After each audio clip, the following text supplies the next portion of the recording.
बच्चों पहले तो मैं ये बताना चाहूँगी कि मेरा गले का आवाज़ सर्दी की वजह से डाउन है।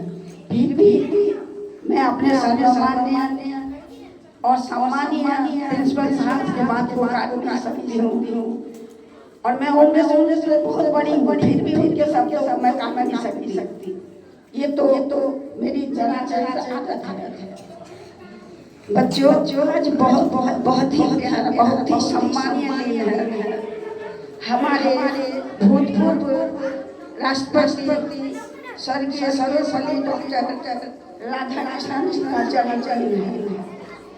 उनके जन्मदिन को हम सभी जानते हैं कि उन्होंने देश के लिए बहुत ही गर्वपूर्ण काम किया।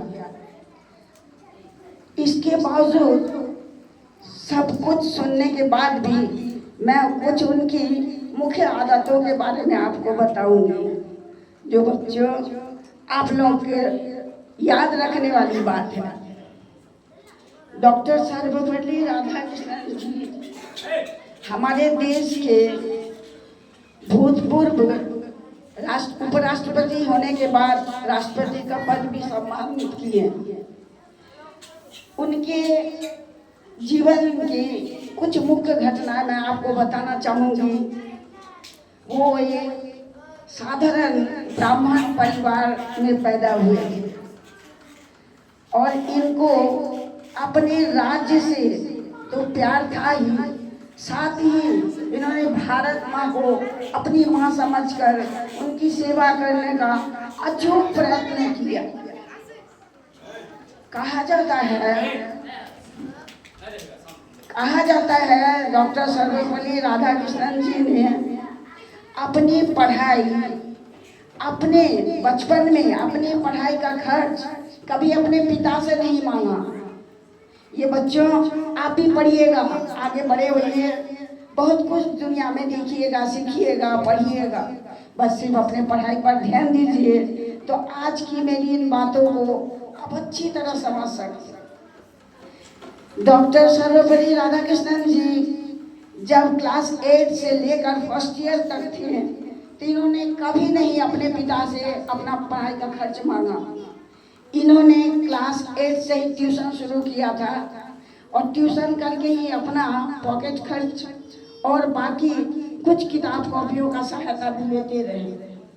बच्चों ये तो एक आदर्श वाली बात है कि माता पिता पर बचपन से ही बोझ न डालकर हम अपने पैर पर खड़े होने के लिए अथक कोशिश किए, लेकिन प्राइमरी शिक्षा तो उसी माता पिता ने ही दिया था।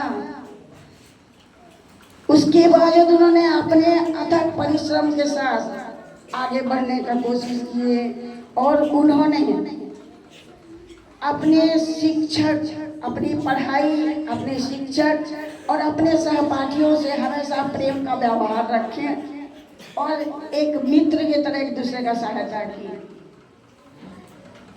शिक्षक होते हुए उन्होंने उनके जन्म दिवस को हम लोग सिर्फ जन्म दिवस के तौर पर नहीं मनाते हैं, बल्कि एक शिक्षक दिवस के रूप में उनको हम लोग सम्मान देते हैं। आज जो हम शिक्षकों को सम्मान का पद मिला था, पहले इस तरह का नहीं था। पहले शिक्षक तो शिक्षक ही थे, ज्ञान देते थे, विवेक बुद्धि देते थे, आदर्श के पद पर चलने का आग्रह करते थे और दिखाते थे। लेकिन डॉक्टर सर्वपल्ली राधाकृष्णन जी के जन्मदिन को जब से शिक्षक के दिवस के रूप में मनाया जाने लगा, हम शिक्षकों का पद उन्होंने शिरोमणि पर चढ़ा दिया और आज उन्हीं के बदौलत हम बच्चों के आगे एक ज्ञानदाता, एक ज्ञान प्रदत्त बन के सामने आ रहे हैं और बच्चों को आदर्श के पथ पर चला रहे हैं। आज उन्हीं के जन्मदिन को 5 सितंबर, उन्हीं के जन्मदिन को शिक्षक दिवस के रूप में हम मना रहे हैं और बड़ी आनंद के साथ अपने शिक्षकों का सम्मान ग्रहण कर रहे हैं, शिक्षकों को सम्मान दे रहे हैं और उनसे हम बहुत प्यार पा रहे हैं।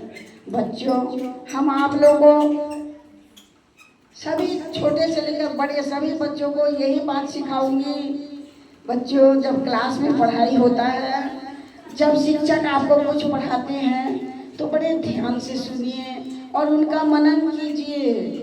जो भी होमवर्क दिया जाता है उनको बड़े मन से सुंदर अक्षरों में बना के लाइए और समझिए कि जिस तरह आपके लिए भोजन जरूरी है उसी तरह आपके लिए ये कार्य भी जरूरी है जिनको करके आप आगे बढ़ सकते हैं। और बच्चों, आपकी तरह एक दिन मैं भी बहुत छोटी थी, मुझे 3 वर्ष के उम्र में हॉस्टल में रखा गया था, जबकि बच्चा ठीक से बोलना नहीं जानता है, गोद से माँ का उतरना नहीं चाहता है।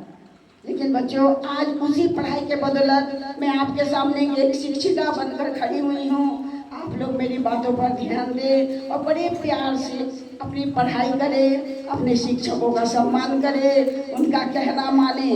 सिर्फ प्रणाम करने से कुछ नहीं होता, सिर्फ प्रणाम कर लेने से ही शिक्षक को सम्मान देना नहीं हुआ।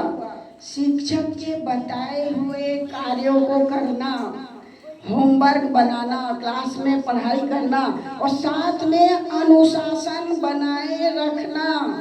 अगर शिक्षक कहते हैं क्लास में शांत रहिए, बोर्ड में लिखाया जा रहा है, पढ़ाया जा रहा है, उसको पढ़िए, तो आप लोग बच्चों बड़े मनन से उस चीज को अपनाइए और विद्यालय के हर नियम को मानिए, विद्यालय के हर नियम को मानिए, अपने शिक्षकों का सम्मान कीजिए, अपनी पढ़ाई पर ध्यान दीजिए और फालतू बातों को दिमाग से हटा दीजिए। मैं ज़्यादा तो नहीं कहूँगी, इतने ही शब्दों के साथ मैं अपने वाणी को विराम दे रही हूँ। जय हिंद, जय